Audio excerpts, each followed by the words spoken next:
Nahabuji Nindwe Magnedug, Najne Quen Dijnakas, Monquendo dem, Mushkazibing and Donjabo, Ojibwe Anishnabe Quendao, Mide Quendao, Ashiningo Daswe Nimbabunigiz. Hello everyone, my spirit name is Najne Kwe, which means when the fog descends to the earth woman. My English name is Sophia Ford. I'm of the Battery Band of Ojibwe people, but I currently live in Milwaukee, Wisconsin, and I'm 16 years old. Hamadakipi, apetikile machante ta wogla ki ahana pe chiuzaplo. Hemacha sichangula kota chile tiwahi tawa sampe oyanke. Hello everybody, my name is Steve Tamayo. I'm a member of the Sichangu Burnt Thigh people of Rosebud, South Dakota. I am currently the cultural specialist for Omaha Public Schools, and we are here in live from Joslin Museum, Omaha, Nebraska. And so, I really want to thank Annika, Johnson for allowing us to have this time with our relatives and to share our stories, to share our voice. And so it's a rarity today for us to bring our voices into the museum world. And so I cannot thank you enough for allowing us to do that. And so Chris Marshall, I want to thank you. I say Pilamia, Ejala, Wopila Tonka. Thank you for everything that you do for the program. I really appreciate all your help and your expertise. And so in front of me, we have been explaining all of the items, the artifacts, our relatives behind us. And so this is the last items that we're going to be talking about today. And so today, these were common amongst the European people to wear these gloves. And it was quite often that most of these gloves were actually gifted as equipment to a lot of our military officers of the cavalry units that used to exist long ago. And so when these gloves, when they made their ways here, to the woodlands, to the plains, they would wear these. And once again, it was like insignia. Insignia determines your specific role and position amongst that military unit. And so only the officers back in the day had these really high cuff gloves.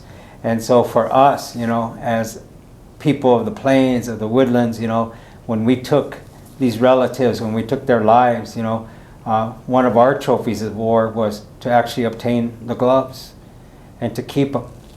And so when you go to powwows today, you'll see these gloves, and the only difference is we would cut the glove off itself and just keep the cuff. And so when you go to powwows, you see a lot of our male dancers that have this cuff on their wrist, and that's why, because that's how this item became a piece of that changlesha or that hetunga, that circle. And so we're reenacting when we come back from war and rage, our dance and the songs that were created would explain the exploits and deeds that were carried out in the battlefield outside of that village. And so once again, through this interpretation of dance, we were telling the story that happened. And so we were telling our stories for all of our wians, our relatives. And so we would have our children and our moms and our aunties and our grandmas, all on the outside of this huge big circle. And we would come back, we would reenact once again what had taken place outside the village. Through this interpretation of dance, songs were created to tell and explain the exploits and deeds that were carried out. And so once again, this cuff, this item, became a trophy of war for us. And so once again, all we did was cut off the glove because we didn't really need the glove. And so, but we didn't throw it away either. Be mindful of that. And so, but we kept this cuff. And so today, there is still evidence of this cuff that you see in that powwow circuit, in that circle today. So I want to say Pilamia Polo. Thank you for listening to my story. So as Ojibwe people, we have 4 sacred foods that we like to acknowledge in every feast, and like even when we pray too, we'll pray over those 4 sacred foods, and it's wias or meat, and then your berries, your corn, and your I just going blank. Your meat, berries, corn, and wild rice. I'm sorry, minomen are wild rice. So if you can see here, these look like hearts, but they're really what we call odeamin, and those are strawberries. We call it a heartberry. Ode means heart, and that emin means berry, and then We also have our blueberries right here, and then our wild rice. And those are three foods that us Ojibwe people lived off of. And then we also have our floral designs still on our leaves to show, this is who we are. These designs show where we're from. And like he was saying, you can still go to powwows like in Wisconsin and or like in the Midwest, and you can still see our woodland dancers. Their cuffs will look like this, similar designs. And our woodland dancers, they dance to that high, fast beat. It's not like normal men traditional dancers, and I just think it's like one of the prettiest styles that we have, because it shows our old florals and our woodland designs. Even for like the women, women woodland dancers, they wear stuff like this, and our bandolier bags, and it has like our designs that have that meaning, that rice. It's like one of the first things that come on a feast. You got to have it in each order. It's one of the first things that we have.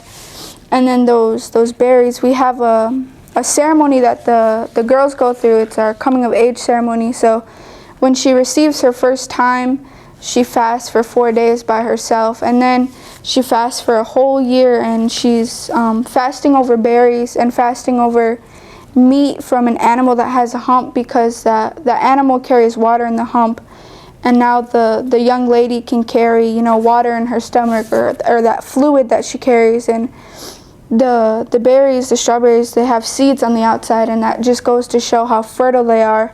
And when a woman receives her first time, she's now fertile. She can now carry babies that life. So we fast over it. We give it all to the people, And we'll make gifts too, like, we'll make earrings just with this simple design right here. So that would be like one earring. We give them away to people that helped us through our year, because it's pretty tough. It's tough trying to make it through your first year, with no berries, no meat. And it's just, it's like something that makes us stronger, because you don't see it anymore. And it just makes us stronger, and it helps us go into different societies in our ceremonies, and shows us, well, if I can do this, I can do so much more for my people. I mean, we would use them because, it gets pretty cold in the Midwest. So when you're tapping trees, or when you're hunting or anything, you can't just do it barehanded, get frostbite. So these helped out a lot, and I probably bet you there was more pairs too that had fur in them. We didn't really waste anything back in the day, still now, we're taught we never waste anything, we always use it. So that fur would have came in handy like that too. So you could probably have like a lining here, or even like down in the gloves. So I'd like to say, Chimigwich, meet you, thank you, that is all. And so, I want to wrap this up with to feed off of what Sophia was incorporating. This was all about respect. And so the hides that we needed to create to cover and protect us, we had a lot of respect for our relatives. And so in all of our languages, animal doesn't exist. And so we are all relatives. We consider ourselves the Walmakashkashka. We are all the beings that roam this earth, and that's how important that is. And so, we need to stand up for our mineral rights, our water rights, our land rights, And so, we come from very specific ancestral homelands. And so we need to protect those, to protect the young ones, and to protect this way of life. And so I met this young lady last week, and so I was just amazed, because she's in this stage of life that we call a Wikoshkalaka. She's in that next transition. And so she'll be transitioning out of high school onto bigger and better plans. And so because of that, then that's when she'll go into that next stage of life, which is womanhood. And so, but she's already there. And so it's amazing for you to be able to obtain as much information as you've been able to. And so this is, I hope this encourages our kids. I hope it encourages, not only my kids in the NICE program, but all of the next generation, those kids. And so even our adults, they need this to sit down and take their time to understand this way of life, And that's how important that is. And so, there is a huge influence of our art form, but it always has had a very specific purpose, function. The symbology, the symbols that we incorporate is very specific to who we are. Once again, to our plants, to our clans, to our societies, to our bands, to our existence. And so this is how we tell our stories, visually. And so I really want to thank you for taking your time and sharing your cultural knowledge, because that is a true gift. And so to share one of the sacreds, that's our voice, is a blessing within itself. And so, ho hecha tuilo. I want to thank you all for your time once again. Thank you.